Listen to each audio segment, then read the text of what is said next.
Hi, welcome back.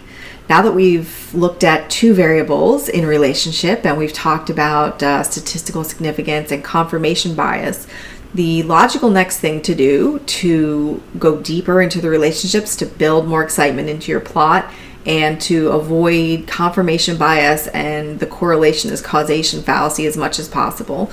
The remedy to all of those things can be found in looking at more than two variables at a time, looking at three variables at a time, and looking at as many different data sources as possible at a time. So in this module, we'll be talking about what's called multivariate analysis.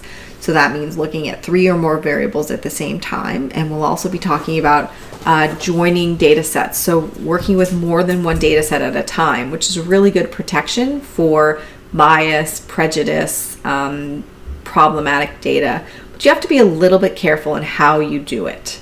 One way to do multivariate analysis is to use a lot of variables that exist within your data set. We'll be looking at that with our Sustainable Society Index data in just a minute.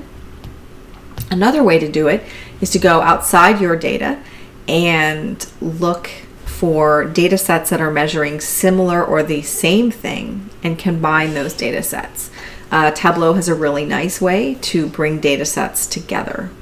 But before we do that, we need to take a quick look at one of the pitfalls of this, and that is if you're going to look at more than one data set at a time, you have to make sure that the data sets are measuring the same thing. So here's an example from The Guardian where they're talking about the women who feel unsafe and whether they're likely to be attacked. So they're drawing on two separate data sets, and one of the data sets is statistics about who is likely to be attacked, and the other data set are statistics about who feels the safest. So they're making a claim that isn't it strange, isn't it interesting that this one subpopulation of women is very fearful. They feel very unsafe. Older women feel very, very unsafe and are expecting to be attacked. And yet at the same time, if we look at this other data set, older women are the least likely to be attacked. So isn't there some kind of weird social or psychological disconnect?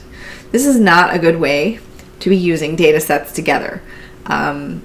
These data sets are measuring different things, and they're measuring them for different populations of people. And it's very easy to look at this and think that this is a kind of a correlation versus causation fallacy touching on that, because it's very likely, since the same women are not being interviewed here in these two data sets, that because older women are fearful of being attacked, they're staying in and they're less likely to be attacked.